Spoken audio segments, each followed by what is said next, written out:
Boa noite, meus caros amigos e amigas. Estamos aqui nos preparando para fazer a nossa reflexão sobre a liturgia deste domingo. Não sei se o nosso sinal de internet vai permitir nós fazemos todo o nosso programa de hoje, mas vamos tentar, pedindo a Deus que nos dê a sua graça, a sua bênção, em nome do Pai, do Filho e do Espírito Santo. Amém. Vinde, Espírito Santo, enchei os corações dos vossos fiéis nesta noite. Acendei, Senhor, em cada um de nós o fogo do vosso amor. Enviai, Senhor, o teu Santo Espírito, e tudo será criado e renovareis a face da terra. Oremos, ó Deus, que instruíste os corações dos vossos fiéis, com a luz do Espírito Santo. Fazei que apreciemos retamente todas as coisas, segundo o mesmo Espírito, e gozemos sempre da sua consolação, por Cristo nosso Senhor. Amém. Ave Maria, cheia de graça, o Senhor é convosco. Bendita sois vós entre as mulheres, e bendito é o fruto do vosso ventre, Jesus. Santa Maria, Mãe de Deus, rogai por nós, pecadores, agora e na hora de nossa morte. Amém. Glória ao Pai, ao Filho e ao Espírito Santo, como era no princípio, agora e sempre. Amém. São José, rogai por nós. São Miguel Arcanjo, defendei-nos no combate. Sede nosso refúgio contra as maldades e as ciladas do demônio. Ordene-lhe Deus, humildemente o pedimos, e vós, príncipe da milícia celeste, pelo poder de Deus, precipitai no inferno a Satanás, com todos os espíritos malignos que andam por este mundo para perder as almas. Amém. Em nome do Pai, do Filho e do Espírito Santo. Amém. Boa noite, meus caros amigos e amigas que estão aí nos acompanhando. Aldo José, boa noite. Ana Paula, boa noite. Lício Santos, boa noite. Todos vocês que já estão aí sintonizando conosco. Nós estamos agora no 33º domingo do tempo comum, já nos aproximando do final do ano letivo, do ano litúrgico, que acontece no último domingo de novembro, né? A festa de Cristo Rei. Já aí se aproxima nos próximos domingos. Bem, a igreja no domingo passado, então, colocou para nós o tema da ressurreição, né? Nós refletimos aqui sobre a ressurreição, certo? E hoje a igreja coloca 3 assuntos na liturgia de hoje. Primeiro, Jesus que fala da destruição do templo de Jerusalém. Segundo, que ele também faz aí um paralelo com o fim do mundo. E terceiro, fala da segunda vinda dele. São 3 pontos importantes na liturgia de hoje, né? Exatamente porque no final do ano litúrgico a igreja coloca também uma reflexão sobre o final da história, uma reflexão sobre o fim do mundo, sobre, né, a chamada escatologia, os últimos acontecimentos. Bom, nós começamos com a primeira leitura, que é do profeta Malaquias, uma leitura bastante pequena do profeta Malaquias, do capítulo 3, que vai do versículo 19 até o versículo 20, em que o profeta diz o seguinte: porque eis que vem o dia ardente como uma fornalha. Que dia é esse? É a volta de Cristo, é o final da história, é a parousia. E todos os soberbos, todos que cometem o mal, serão como palha. Este dia que vai vir os queimará, diz o Senhor dos Exércitos, e nada ficará, nem raiz, nem ramos. É uma advertência muito séria, né? Ele fala assim que os soberbos, aqueles que não, né, acolheram Deus, aqueles que não viveram de acordo com a vontade de Deus, né? Mas sobre vós que temeis o meu nome, levantar-se-á o sol da justiça, que traz a salvação em seus raios. Saireis e saltareis livres, como os bezerros ao saírem do estábulo. Então o profeta Malaquias coloca 2 realidades. Os soberbos. Soberbos aqui é aquele que renegou Deus, não quer saber de Deus, ele é autossuficiente, ele se basta, né? Eu sou bom, eu me basto, não preciso de Deus, a ciência explica tudo, né? Não há necessidade da fé, daquilo que é espiritual, né? É o soberbo. Então, evidentemente, ele não vive de acordo com a lei de Deus. Então, diz aqui o profeta, né, numa linguagem assim, profética, apocalíptica, né, serão como palhas, e este dia que vai vir os queimará. Bom, é uma advertência muito grande para nós, porque todos nós temos que ficar alertas, né? Eu fico impressionado hoje, meus irmãos, de ver, nesse nosso mundo que nós vivemos, tanta maldade, né? Tanto crime, tanto estupro, tanta corrupção, né?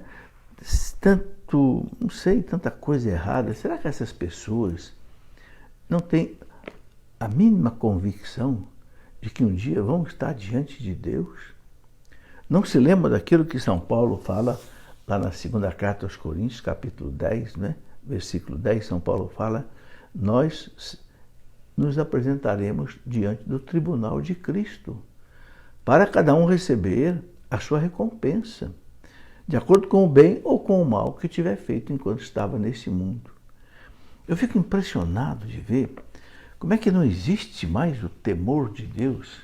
As pessoas roubam e matam, estupram, sequestram, e sabe, parece que Deus não existe.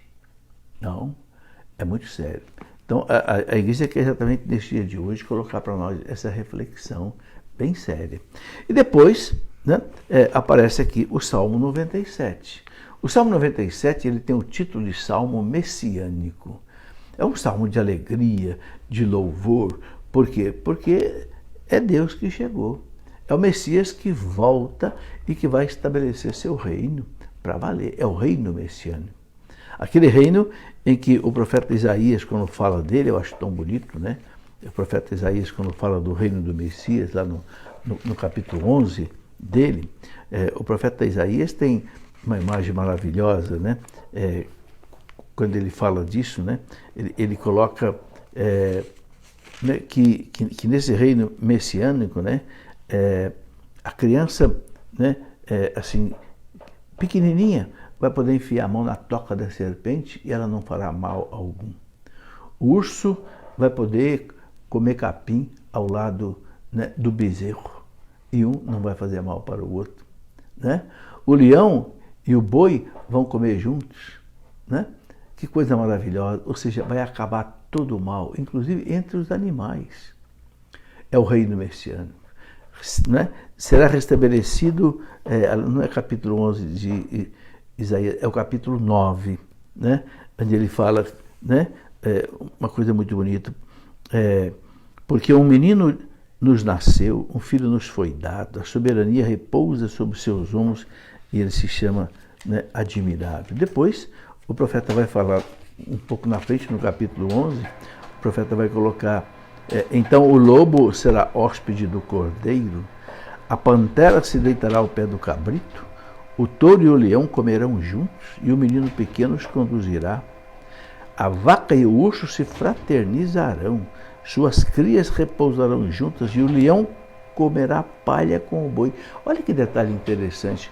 O leão comerá palha com o boi.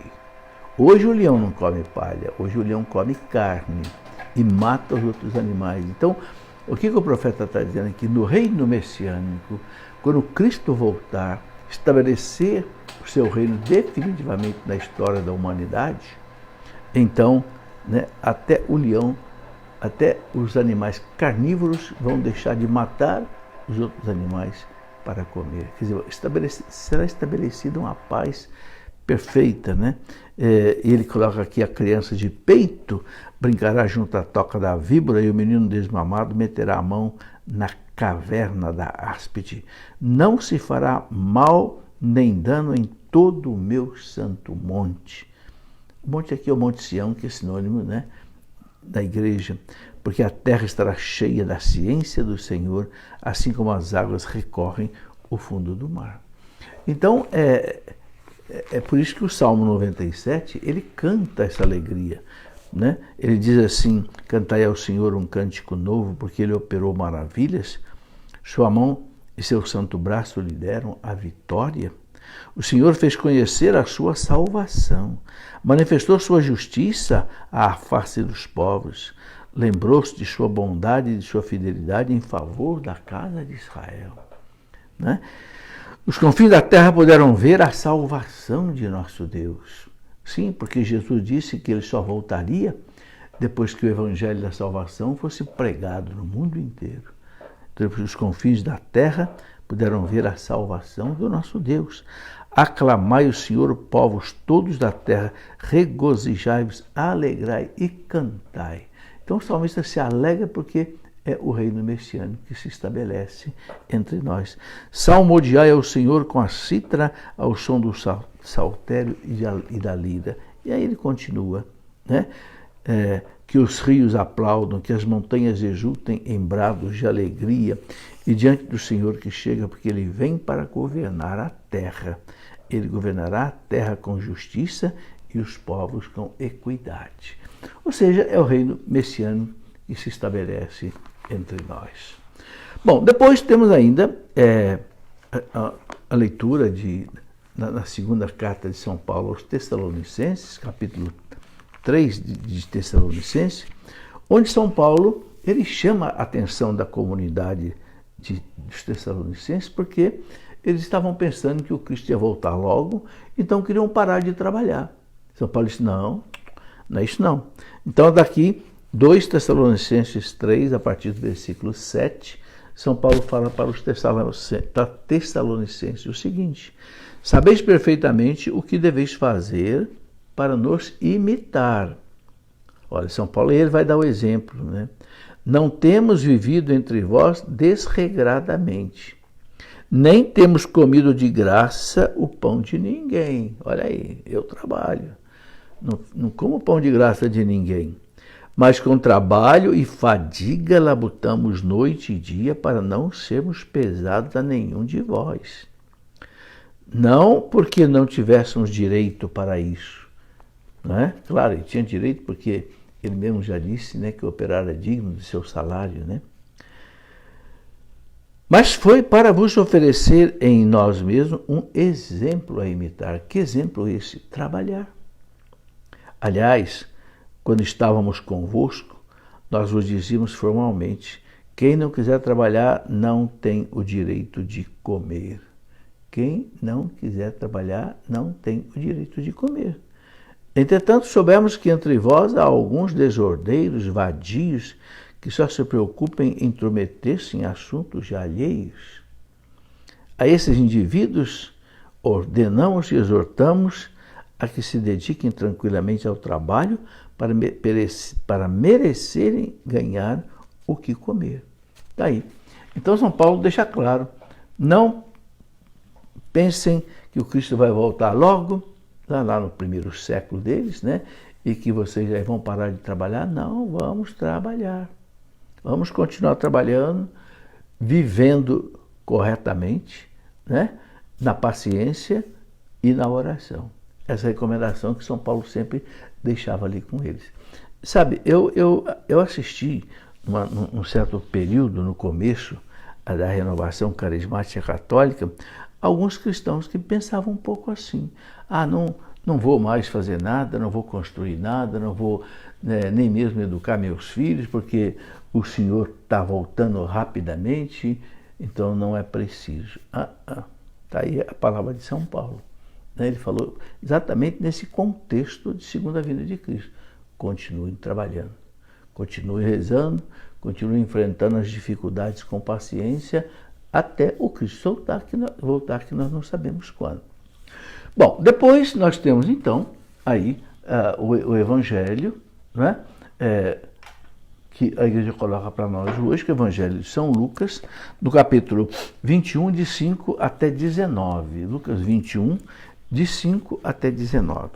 Bom, nesse texto, Jesus ele fala da destruição de Jerusalém e fala também do fim do mundo. Faz aí um paralelo e fala também da volta dele, né? Eu vou colocar aqui o que eu estudei nos manuais que eu tenho, que explicam o Evangelho, explicam a Bíblia, né? Para que a gente tenha aí uma pequena reflexão. Então, Lucas 21, começa aí no versículo 5, né, em que Jesus fala da ruína de Jerusalém e fala do final dos tempos. Bom, São Mateus também narra isso no capítulo 24 e São Marcos também narra no capítulo 13. Então, os três evangelistas, Mateus, Marcos e Lucas, narram, então, algo importante. Bom, então aqui começa dizendo assim o texto seguinte: como lhe chamassem a atenção para a construção do templo feito de belas pedras e recamado de ricos donativos, Jesus disse: dias virão em que dessas coisas que vedes não ficará pedra sobre pedra, tudo será destruído. Os apóstolos estavam falando para Jesus da beleza do templo. O templo de Jerusalém foi fantástico. O rei Herodes, né, para ficar bem com os judeus, ele construiu um magnífico templo, né, porque o templo de Salomão tinha sido destruído, né, reconstruído, mas destruído de novo. Então, o rei Herodes construiu o segundo templo, né? Mas esse segundo templo, nós sabemos que ele foi totalmente destruído 70 anos depois, né, de Cristo. No ano 70, o general romano Tito entrou na Palestina, sufocou uma rebelião dos judeus contra os romanos, porque os judeus eram vassalos de Roma, né? Pagavam impostos a Roma, né? E o general Tito, que depois se tornou inclusive imperador, arrasou completamente o templo de Jerusalém, só deixou o alicerce. Hoje, onde os judeus vão lá rezar, o chamado Muro das Lamentações, não é uma parede do templo, é uma parede do alicerce, porque Herodes construiu uma plataforma enorme, muito alta, para em cima dessa plataforma ele construir o templo. Então o que sobrou não foi nada do templo, foi apenas uma parede do alicerce, que é gigantesco, né? Uma coisa impressionante, né? Por isso que os apóstolos estavam admirados, falando para Jesus do templo, da beleza do templo, e Jesus disse: não vai ficar pedra sobre pedra. E não ficou mesmo, né? Jesus indicava aí, na verdade, que o verdadeiro templo era ele, né? Porque quando os judeus perguntaram para ele: qual é o sinal que você nos dá para nós acreditarmos em você? Quando ele passou a mão naquele chicote, né, e espantou os vendilhões do templo, Jesus disse: destruí esse templo e eu o reconstruirei em 3 dias. Os fariseus pensavam que ele estava falando do templo de Jerusalém. O quê? Né? Esse templo demorou mais de 40 anos para ser construído por Herodes e você diz que em 3 dias vai reconstruir? Não entenderam nada. Jesus estava falando dele, né? Da morte dele e da ressurreição dentro de 3 dias. Então, uma coisa que Jesus deixou bem claro: o verdadeiro templo não é mais o templo de Jerusalém, que era tudo para o judeu. O templo agora é ele, que é a igreja, e que também somos nós. Por quê? Porque a igreja é o corpo de Cristo e nós somos membros de Cristo. São Paulo fala: o Espírito Santo habita em vós. Então somos templo da Santíssima Trindade, somos templo de Deus. Então o arrasamento daquele templo de Jerusalém significa exatamente isso. Aquele templo é do passado, é do Antigo Testamento. No Novo Testamento, na Nova Aliança, o templo é Cristo. O templo é a igreja, que é o seu corpo místico, e o templo é cada um de nós. Este é o verdadeiro templo, né, que fica. Bom, e Jesus continua aqui a conversa com eles, né? Então o interrogaram: mestre, quando acontecerá isso? Quando é que vai ser esse templo destruído que nunca mais ninguém reconstruiu até hoje, né? Até hoje ninguém nunca conseguiu reconstruir o templo de Jerusalém. E que sinal haverá para saber se que isto vai se cumprir? Jesus respondeu. Aí Jesus começa a fazer um paralelo da destruição de Jerusalém, do templo de Jerusalém, com o fim do mundo. Por quê? Porque para os judeus, o fim do templo era como que o fim do mundo para eles. O templo era tudo. Então Jesus aproveita para já dar sinais também de como que será o fim do mundo, né? Numa linguagem assim, meio do tipo dos profetas, né? Ele vai falando daí. Então ele diz, né? Vede que não sejais enganados. Primeira coisa, cuidado, porque vai haver muita falsidade, vai haver falso profeta, falsa doutrina, falsos messias. Muitos virão em meu nome. E a gente vê por aí, né? Os falsos cristos, né? Depois da morte de Cristo, apareceram vários falsos messias, né? Que foram, inclusive, mortos pelos romanos, né? Dizendo, sou eu, e ainda, o tempo está próximo. Não sigais após eles. Né? Esses que dizem que o tempo está próximo, né? Vai haver o fim logo. Não. Quando ouvirdes falar de guerras e de tumultos, não vos assusteis, porque é necessário que isso aconteça primeiro, mas não virá logo o fim. Então Jesus deixa claro, né? Guerras, terremotos, não quer dizer o fim do mundo que está próximo, não. Né? Toda hora que acontece uma catástrofe, né? Logo na internet aparece, olha aí, o fim do mundo está chegando. Não, Jesus não confirmou isso. Né? Olha, meus irmãos, catástrofes, terremotos, sempre existiu na história da humanidade. Por exemplo, lá em 1700 e pouco, houve um terremoto em Portugal que arrasou com a cidade de Lisboa. E já faz tanto tempo. Então, muitas catástrofes já houve no mundo. Jesus então deixa claro, né? Não sigais após eles. Né? Disse-lhes também, levantar-se-ão nação contra nação e reino contra reino. Guerra sempre houve desde o tempo de Cristo. Né? Sempre, nunca a humanidade ficou um dia sem guerra. É uma triste realidade, mas é verdade. Né? Haverá grandes terremotos por várias partes, fomes e pestes, e aparecerão fenômenos espantosos no céu. Sempre aconteceram essas coisas. Né? Nos céus, os cometas que apareceram, né?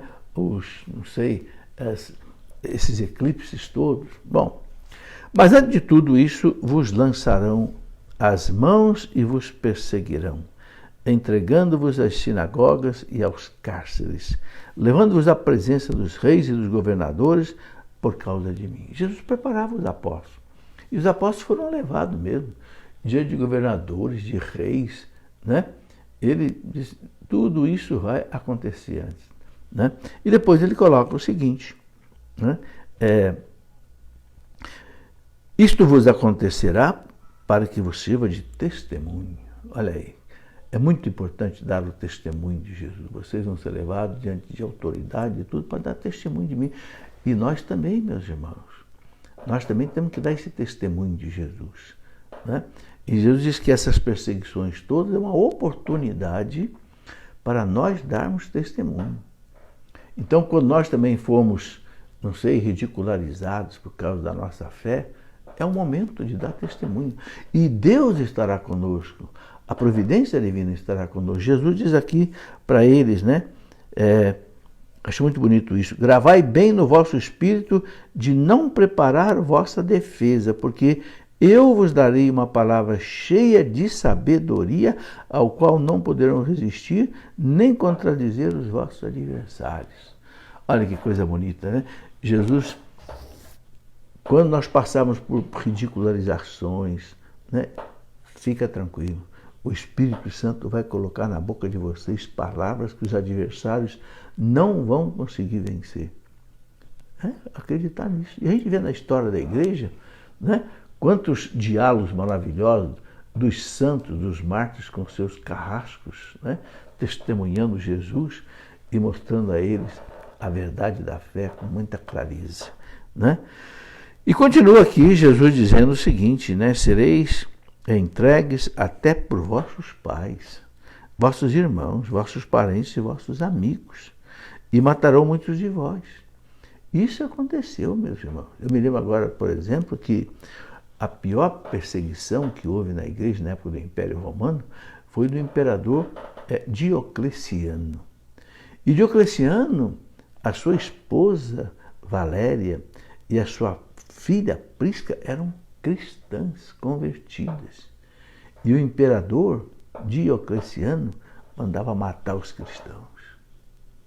Impressionante. né? É isso que Jesus está dizendo aqui: sereis odiados por todos por causa do meu nome. Entretanto, né, não se perderá um só cabelo da vossa cabeça. O que quer dizer, Jesus está dizendo com isso? Mesmo que a gente sofra perseguições, mesmo que a gente sofra essas afrontas todas, né, será para nós um começo de glória. Um começo de glória. Você nada vai se perder. Ok? Ele dizia: é pela vossa constância que alcançareis a vossa salvação. Aqui está algo muito importante. É pela vossa constância que alcançareis a vossa salvação. Então, meus irmãos, nesse evangelho, a gente tem que observar 3 coisas que Jesus repete muito. Primeiro, a paciência. Enfrentar toda a paciência da vida, dos nossos sofrimentos, das nossas tribulações, das nossas perseguições por sermos cristãos, né? Com paciência, né? Com oração, com muita oração e com perseverança, né? Não desistir nunca dessa perseverança que nos leva à salvação, né? E também aquilo que Jesus diz, a vigilância, né? A vigilância é muito importante. Muito bem, eu quero agora aproveitar para falar um pouquinho da segunda vinda de Cristo, né? Eu tenho uma palavra aqui muito interessante, que é do Papa João Paulo II. Uma vez o Papa João Paulo II falou da segunda vinda de Cristo, foi exatamente no dia 25 de abril de 1998. E entre as coisas que o Papa João Paulo II falou, foi o seguinte: a história caminha rumo à sua meta. Mas Cristo não indicou qualquer prazo cronológico, né? Ou seja, quando é que a humanidade vai chegar no seu fim, na sua meta. Ilusórias e desviantes são, portanto, as tentativas de previsão do fim do mundo. Olha o que diz João Paulo II. Ilusórias e desviantes, desviem do caminho, são, portanto, as tentativas de previsão do fim do mundo. Cristo só nos assegurou que o fim não acontecerá antes que a sua obra salvífica tenha alcançado uma dimensão universal através do anúncio do Evangelho. Esta boa nova do reino será proclamada em todo o mundo para se dar testemunho diante de todos os povos. E então virá o fim. João Paulo está citando aqui o Evangelho de São Mateus, capítulo 24, versículo 14. Né? Jesus diz essas palavras aos discípulos preocupados por conhecer a data do fim do mundo. Eles teriam sido tentados a pensar numa data próxima. Jesus faz com que conheçam que muitos eventos e cataclismos devem acontecer antes e serão apenas o princípio das dores. Marcos 13:8. Né? Portanto, como diz São Paulo, toda a criação geme e sofre nas dores de parto, aguardando com impaciência a revelação dos filhos de Deus. A obra evangelizadora do mundo, diz o Papa João Paulo II, comporta a profunda transformação das pessoas sob a influência da graça de Cristo. Bom, e aí quando o Papa fala também do nosso encontro com Cristo, ele usa uma frase aqui muito interessante que eu gosto de lembrar. Cristo é um juiz divino com um coração humano. É Deus, mas ele tem um coração humano. Um juiz que deseja dar a vida. Né? Só o enraizamento obstinado no mal pode impedir-lhe fazer este dom, pelo qual ele não hesitou em enfrentar a morte. Ou seja, Cristo fará de tudo para a salvação de cada um de nós. Né? E é interessante que na história da igreja houve muitas tentativas de querer se marcar qual é o dia do fim do mundo. Né? A igreja nunca aceitou isso. Né? Lá nos Atos dos Apóstolos, capítulo 1, versículo 7, quando os apóstolos perguntaram para Jesus, naquele momento da ascensão dele ao céu: Senhor, é agora que o Senhor vai restabelecer o reino de Israel, né? Ou seja, Israel vai chegar ao apogeu aí do tempo de Salomão, de Davi, né? agora que o Senhor vai vencer o Império Romano, expulsar César, Pilatos, Herodes, Jesus diz, não compete a vós saber os tempos e os momentos que o Pai fixou na sua autoridade. Vocês vão voltar para Jerusalém, receber o Espírito Santo, o prometido do meu Pai, e então vocês vão ser minhas testemunhas aqui em Jerusalém, na Samaria, até o fim do mundo. Ou seja, não é já que eu vou voltar e o reino de Deus não vai se estabelecer do jeito que vocês estão pensando, de maneira assim, né? Não estalar de dedo, não. Eu já fiz a minha parte, estou voltando para o Pai, vocês agora vão fazer a parte de vocês no poder do Espírito Santo. Né? E quando perguntaram para ele, quando era o dia do fim do mundo, o que ele disse? Ele disse que não sabia. Santo Agostinho, quando explica isso, diz assim, o filho não sabe porque não pertence à sua missão de doutor e de salvador, mestre dos homens, né? Comunicar esse segredo de Deus aos homens, né? Ou seja, porque está fora do depósito de verdadeiro, né, das verdades a serem reveladas. Quer dizer, não é que ele não sabe, ele sabe, mas não está, né, no plano do Pai que eu revele isso daqui. Quando é que será, então, a história? E tem uma passagem muito interessante também que eu gostaria de lembrar, que é o seguinte, um concílio regional que houve em Milão, em 1365, o concílio demonstrou o seguinte, não apregoem como coisas certas a época de vinda do anticristo e a data do juízo final, já que pelos lábios do Senhor foi dito, não toca a vós ter conhecimento dos tempos e momentos, nem ousem, a partir das escrituras sagradas, procurar adivinhar o futuro e indicar determinado dia para determinado acontecimento. Também não afirme temerariamente ter-lhes sido isso revelado por Deus. E foi o concílio de Milão em 1365. Depois do quinto concílio ecumênico, que aconteceu no Latrão, em 1516, também ele decretou o seguinte, mandamos a todos os que estão ou futuramente estarão incumbidos da pregação que de modo nenhum presumam afirmar ou apregoar determinada época para os males vindouros, para a vinda do anticristo ou para o dia do juízo. Com efeito, a verdade diz, não toca a vós ter conhecimento dos tempos e momentos que o Pai fixou por sua própria autoridade. Consta que os que até hoje ousaram afirmar tais coisas mentiram, e por causa deles não pouco sofreu a autoridade daqueles que pregam com retidão.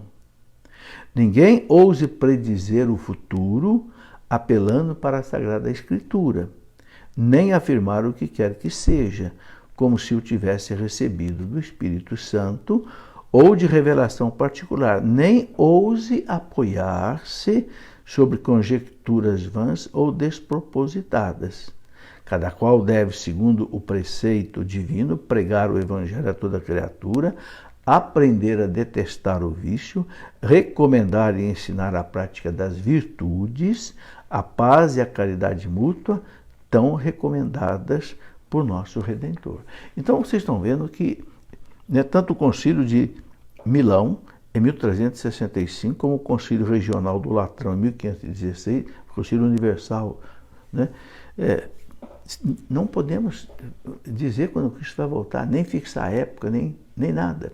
Né? E o Papa João XXII, em 1318, ele condenou esses erros, dos chamados fraticellis, que pregavam a vinda eminente de Cristo lá por volta do século XIII.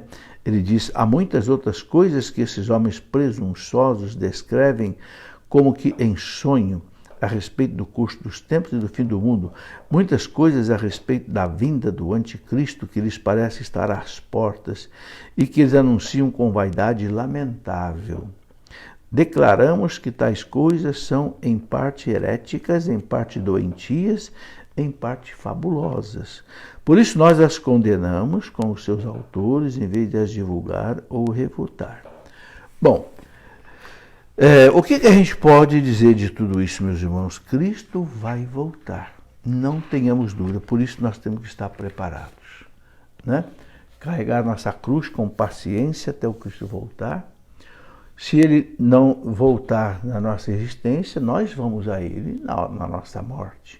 Então, é aquilo que, né, a Igreja recomenda: viver a vigilância, viver a paciência e viver, né, a perseverança na fé, né?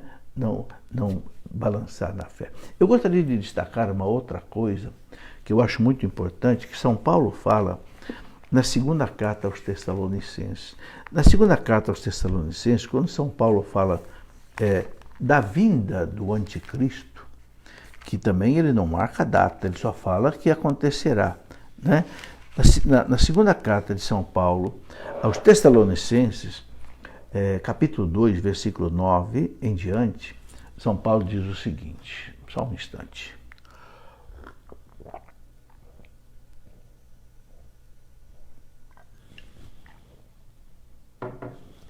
Dois Tessalonicenses 2,9 é um trecho que me chama muito a atenção.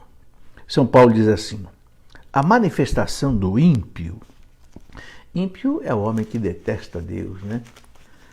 Será acompanhada, graças ao poder de Satanás, de toda sorte de portentos, sinais e prodígios enganadores. Olha, meus irmãos, São Paulo está dizendo aqui que esses que trabalham para o demônio, eles têm poder de Satanás, né? Ele farão toda sorte de portentos, sinais e prodígios enganadores. Então, qual vai ser o objetivo do anticristo? Né? Fazer sinais enganadores. Mentir para você. Pregar uma falsa doutrina, pregar um Messias que não é o Messias verdadeiro. É isso. Notem bem essa expressão, prodígios enganadores. São Paulo não está falando aqui de prodígios amedrontadores, né, que nos dão medo. Não. São Paulo não está falando de prodígios assim de morte. Não. Ele fala prodígios de enganadores. É isso que a gente tem que tomar cuidado. Ele usará de todas as seduções do mal. Sedução. Ele vem, né, com sedução. Você sabe o que é sedução, né? Um homem, quando quer seduzir uma mulher, ele leva a mulher para um restaurante, ele dá-lhe um presente caro. Não é assim? Sedução. Então, diz aqui São Paulo: ele usará de todas as seduções do mal com aqueles que se perdem. Agora, se perdem por quê? Por não terem cultivado o amor à verdade que os teria podido salvar. Meus irmãos, isso aqui para mim é fundamental. Olha o que São Paulo diz: ele quem? O ímpio, com o poder de Satanás, usará de todas as seduções do mal com aqueles que se perdem, por não terem cultivado o amor à verdade que os teria podido salvar. Por isso, Deus lhes enviará um poder que os enganará e os induzirá a acreditar no erro. Deste modo serão julgados e condenados todos que não deram crédito à verdade, mas consentiram no erro. Bom, eu estou destacando isso daqui porque São Paulo diz assim: a grande tentação que a igreja vai sofrer antes do Cristo voltar, que pode ser já, ou pode ser mais para frente, ninguém sabe quando, mas haverá prodígios enganadores por parte dos ímpios, dos inimigos de Deus, com o poder de Satanás, enganando muita gente. Enganando muita gente. Então, cuidado, meus irmãos, com as enganações. Cuidado com os falsos profetas, que Jesus já falava lá no Sermão da Montanha. Cuidado com os falsos profetas. Eles virão a vós vestidos de ovelhas, mas são lobos arrebatadores. Meus irmãos, como tem falso profeta nesse mundo? Como tem falsa doutrina nesse mundo? Eu escrevi um livro, Falsos Profetas, Falsas Doutrinas, onde eu coloquei mais de 100 falsas doutrinas, falsos profetas. E Jesus fala que São Paulo fala: quem é que vai se deixar levar para o mal? Aquele que não der crédito à verdade. Que verdade é esta, meus irmãos? A verdade é esta aqui que eu vou mostrar para você. O Catecismo da Igreja Católica. Aqui, no Catecismo da Igreja Católica, você tem a verdade, que não vai deixar você se perder nas seduções enganadoras do mal, e que serão muito fortes. Jesus chega a dizer lá no Evangelho que se essa sedução, essa tentação não fosse aliviada, até os eleitos se perderiam. Olha, meus irmãos, quando o Papa João Paulo II aprovou esse catecismo em 1992, ele falou bem claro: aqui está o texto de referência da fé católica. Aqui está aquilo que a gente pode mostrar para aquele que queira saber o que a igreja acredita, ou seja, qual é a verdade de Deus. Jesus diz: eu sou a verdade. A verdade vos libertará. Então nós temos, meus irmãos, que viver de acordo com essa verdade do catecismo. Aprenda a usar o catecismo, aprenda para você tirar as dúvidas, aprenda para você ter discernimento se está certo ou não está certo, aquilo que aquele pregador está falando está certo ou não está certo, aquilo que aquele pregador lá na televisão que eu estou vendo de outra religião está falando é verdade ou não é verdade. Aqui você vai ter o discernimento. Se bater com isso aqui, porque isso aqui, meus irmãos, é o quê? É a explicação da doutrina que está na Bíblia. O catecismo cita a Bíblia 3.000 vezes. 3.000 vezes. Então, é recheado da Bíblia. Então, aqui está a verdade que o Espírito Santo, né, colocou para a igreja. E a promessa de Jesus, né? A promessa mais maravilhosa que eu acho que Jesus deixou para a igreja foi aquela que ele disse na Santa Ceia para os apóstolos, lá no capítulo 16 de São João, versículo 13, João 16, 13. Quando vier o Paráclito, o Espírito da verdade, ensinar-vos-á toda a verdade. Ensinar-vos-á toda a verdade. Que alegria de ser católico. Que alegria de saber que Jesus fez essa promessa e a promessa dele se cumpre, né? E a igreja não erra o caminho da verdade. Porque quem não acreditar nessa verdade, meus irmãos, a verdade que o magistério da igreja ensina, a verdade que os papas ensinam, pode se perder. Por quê? Porque vai cair nas seduções enganadoras do mal. Não deixe que isso aconteça, de jeito nenhum. Por isso, eu me dedico muito a ensinar esse catecismo da Igreja Católica, a doutrina católica, a catequese, desde que o Papa João Paulo II aprovou esse catecismo em 1992. Né? Conheça o catecismo, aprenda o catecismo, ensine o catecismo para as pessoas. Muito bem, isso que eu tinha que dizer hoje. Eu quero só recomendar aqui 2 livros que tratam desses assuntos. O Dom Henrique Soares, né, escreveu um livro que ele chamou de Escatologia, o Fim do Mundo. Está aqui, quem quiser conhecer, né, Escatologia, Dom Henrique Soares, aqui está a foto dele, né, na apresentação desse livro dele. Ele aqui com a sua capacidade de pregador, de homem de Deus, né, ele explica como será esse fim do mundo. E eu também escrevi um livro, não é igual ao de Dom Henrique, né, abordando outros assuntos, em que eu chamei de O Cristão Diante da Morte. Né? O que vem depois da nossa morte? Né? Vem o juízo particular, aí céu, inferno, purgatório, né? O juízo final e a segunda vinda de Cristo, né? O final deste nosso mundo, onde então haverá novos céus e nova terra. Né? Tudo isso é colocado aqui para nós. Eu quero só encerrar essa reflexão de hoje, colocando uma coisa que muitas pessoas me perguntam, né? O juízo particular e o juízo final, eles são diferentes? Uma pessoa que é julgada no juízo particular, depois pode mudar o julgamento no juízo final? Não. Qual é a diferença que tem entre o juízo final e o juízo particular? Bom, eu vou colocar aqui rapidamente o que está no Catecismo da Igreja Católica. Então, o Catecismo coloca aqui sobre, quando ele fala no 12º artigo do Credo, creio na vida eterna, ele fala, né, do juízo particular e diz assim: a morte põe fim à vida do homem como tempo aberto ao acolhimento ou à recusa da graça divina manifestada em Cristo.